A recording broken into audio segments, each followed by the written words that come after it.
Do I need this? Let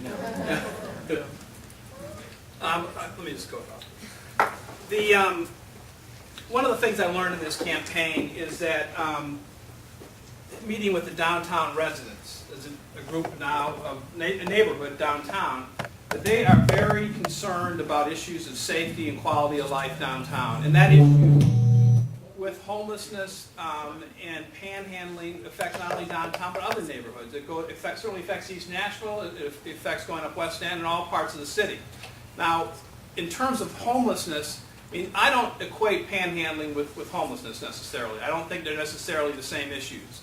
We have to be sure that our downtown area and every neighborhood is safe, that there's quality of life there, and that people feel they can live there, have good lives, that they can work there and feel safe, and that tourists can visit our city and feel safe and take advantage of all the great things that we have to offer.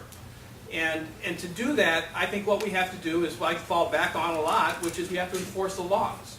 We have to have adequate police and security downtown to be sure that if someone is aggressively panhandling, if somebody's drinking in public, if somebody's urinating in public, if somebody is trespassing regularly, that there is actions taken to just stop that.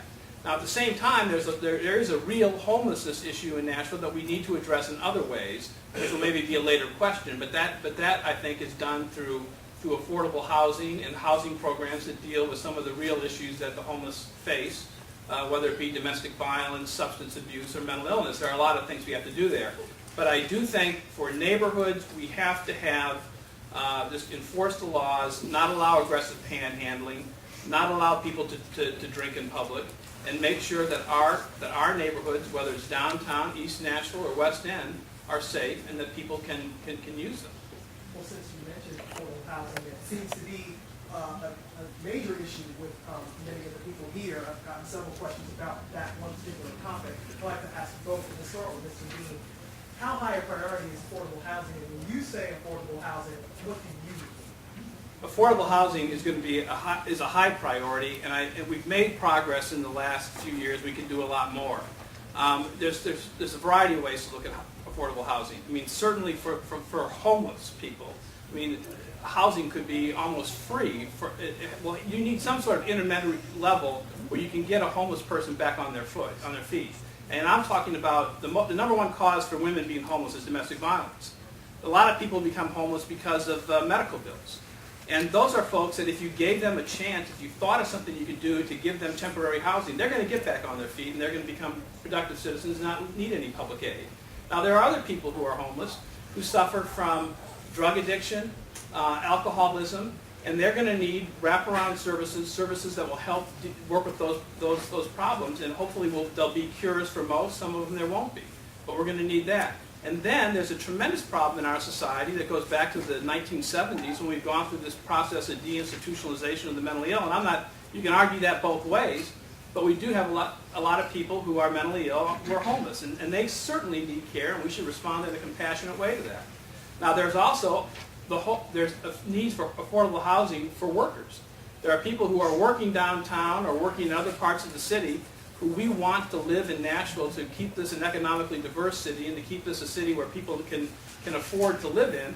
And we need to create affordable housing funds for them and be very aggressive about requiring affordable housing in downtown projects and projects in other parts of the city. I support the idea of a trust fund. The Barnes Fund is, Bill Barnes, the name after him, is a good idea, and using existing funds to fund that would be wonderful, that trust fund.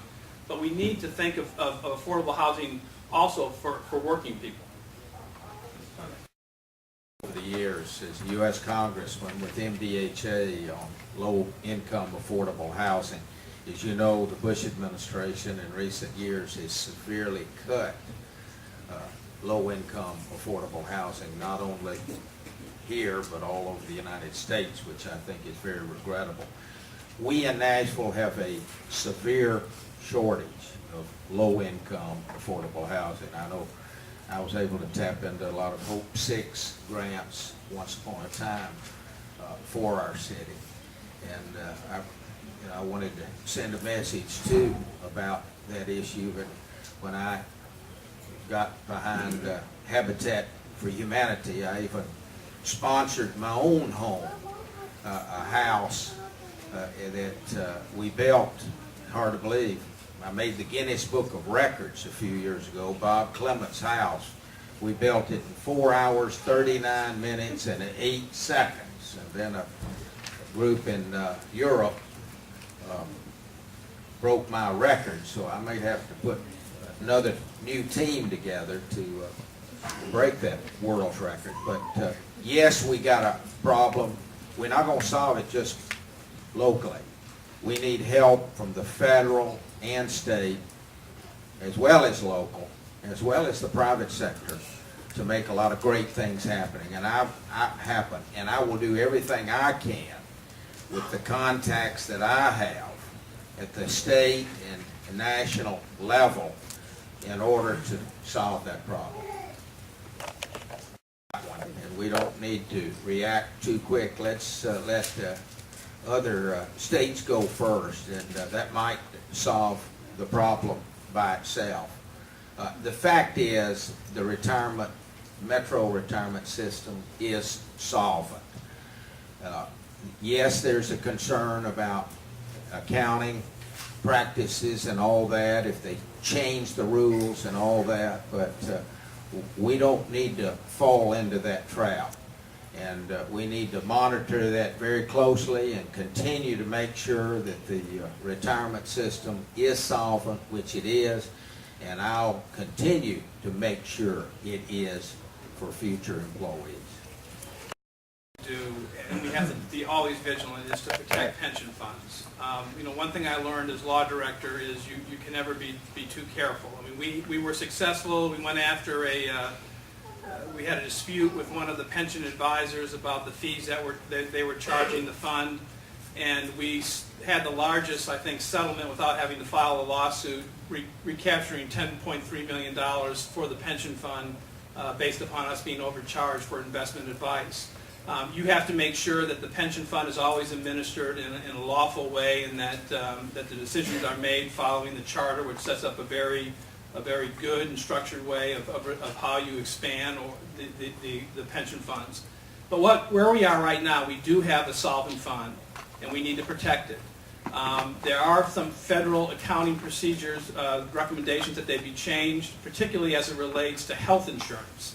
I think it's important that we do this, and I've stated this as law director, that employees vest at 5 years and employees retire, and they should receive the pensions that they believe that they were going to receive, and they shouldn't change them. When people are guaranteed a pension, that's what they should get. Now, we may have to look in the future as to what sort of benefits we can offer new employees. We'll have to look at that. I think we need to be a city that offers competitive programs that attracts good employees. I mean, clearly that's one of the issues we're facing now in the police department about retaining and attracting new officers. We've got to have good benefits. I think we can resolve these issues. It's called GASB 45 is the issue, and it's dealing with medical insurance, and how you account for that on your books.